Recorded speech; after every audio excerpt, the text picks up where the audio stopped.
Mes chers camarades du FFS, si je fais cette vidéo, c'est que la situation de notre parti est grave. Le front des forces socialistes va droit vers le mur par la faute de ces cadres qui s'entre-déchirent dans une lutte de clans qui est en train de mener le FFS vers la dislocation. Impuissants, nous sommes en train de regarder ce temple de la démocratie s'effondrer. A-t-on le droit de jouer avec un instrument de lutte aussi précieux? Si j'incrimine les cadres de notre parti, c'est parce que soit ils sont impliqués dans l'affaiblissement et la fragilisation du FFS, soit ils sont restés les bras croisés devant le désastre en cours. Sinon, comment expliquer le silence des uns et des autres devant cette marche soutenue vers la perte de légitimité des instances du parti? Aujourd'hui, notre parti est sur un chemin sinueux et une route glissante qui fragilise dangereusement le FFS. Vous avez le droit de le savoir, vous n'aurez plus le droit de prétendre ne pas le savoir. Parce que personne n'a le droit de jouer avec le Congrès, source de légitimité et de pouvoir démocratique au sein de notre parti. Mes chers camarades, les membres de la direction nationale du parti ont convoqué, il y a près de 3 mois, le 6e congrès national ordinaire pour la fin du mois de septembre.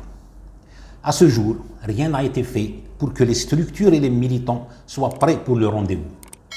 J'ai déduit que le clan qui dirige le parti veut aller vers le congrès national avec quelques commissions administratives de section et quelques commissions administratives fédérales, histoire de préparer un congrès sur mesure qui écartera tous les autres clans du parti.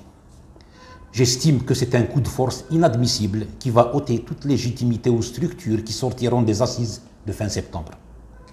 Si cela se fait ainsi, le FFS ne sera plus jamais ce parti écouté et dont les positions sont toujours attendues par la population, la classe politique et même le régime en place. Ce que je constate, c'est que le discours de rassemblement entendu des bouches des dirigeants du parti est en totale contradiction avec les faits. Tout est fait pour exclure les voix discordantes au sein du FFS, alors que nous appelons au rassemblement des Algériennes et des Algériens. Quelle contradiction! Mais il faut dire que ce coup de force a commencé bien avant. Pendant plus d'une année, le secrétariat national est resté amorphe, quasi inexistant, laissant le premier secrétaire national agir tout seul au nom du parti.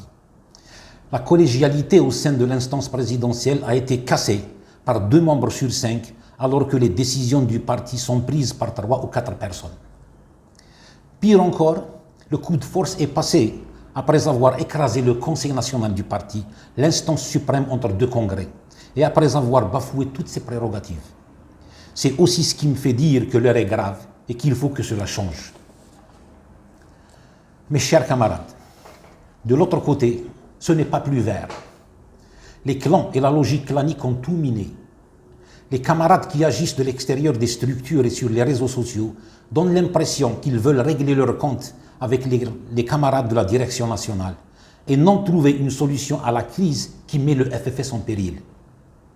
Dans leur discours visible sur les réseaux sociaux, les rares qui n'usent pas d'insultes et d'invectives prônent l'exclusion, voire la violence, et ce, tout en défendant l'idée de rassemblement et d'un congrès rassembleur.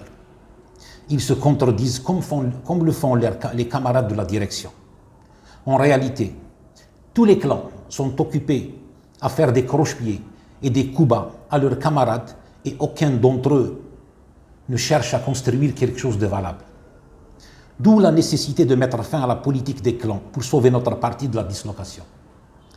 Je suis désolé de le dire de cette façon, mais ces camarades ne cherchent pas à trouver une solution à la crise dont souffre le FFS, mais ils veulent seulement écarter les dirigeants actuels pour prendre leur place. Et pourquoi faire? Pour faire comme leurs prédécesseurs, c'est-à-dire marginaliser et exclure les militants. En fait, c'est ce qui se fait depuis le déclenchement de la crise il y a plusieurs années. Combien de militants valeureux ont été exclus? Quel que soit leur nombre, c'est trop. Parce que c'est toujours un drame quand le FFS éloigne des militants susceptibles d'apporter un plus à la réflexion. Mes chers camarades, en réalité, chaque clan se débrouille pour écarter les militants capables de réfléchir, à chaque fois qu'il prend place à la direction. Tout le monde se rappelle de nos camarades Rachid Halet et Selim Marzeli et tant d'autres. C'est cette attitude qui a conduit à la division au sein de l'instance présidentielle, suivie d'une division au niveau du secrétariat national. Mais les clans n'ont pas voulu faire preuve de sagesse et ont fini par provoquer le drame du FFS, en l'occurrence la division du Conseil national et de la base militante. Et c'est cela le crime contre le FFS et ses militants. C'est pour cela que je dis que tous les clans mettent le FFS en danger et ils doivent disparaître pour sa survie. Et c'est dans ce sens que j'appelle tous mes camarades, tous clans confondus, à faire preuve de sens des responsabilités et à se remettre en cause pour le bien de notre parti. Il n'est pas encore trop tard pour trouver une solution réellement consensuelle. Pour cela, j'appelle la direction nationale à 1. Former un secrétariat national d'union qui s'occupera exclusivement de préparer et d'organiser un 6e congrès national ordinaire réellement rassembleur et totalement ouvert. 2. Intégrer dans le secrétariat national d'union des cadres de tous les clans en conflit. 3. Dissoudre la commission de préparation du congrès national qui devient caduque après l'installation du secrétariat national d'union. 4. Déclarer le report du 6e congrès national vers le mois de décembre 2022 au moins. 5. Organiser les assemblées générales de section en ouvrant les structures à tous les militants désireux de participer avec 2 objectifs. 1. Élire les premiers secrétaires de section et les secrétariats de section et élire les congressistes. 6. Convoquer les congrès fédéraux afin de parachever la légitimation des structures locales. 7. Aller vers un congrès national réellement rassembleur et totalement ouvert pour un nouveau départ sur la scène politique nationale.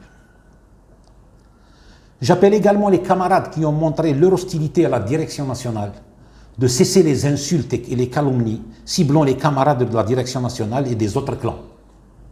Se mobiliser au niveau de leur section pour réussir la démarche constructive et aller vers un congrès réellement rassembleur.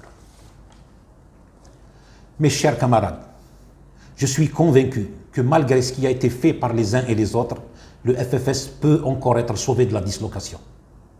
Convaincu que nous pouvons encore éviter de trahir la mémoire de Hossein Ait Ahmed et des 450 martyrs de notre parti.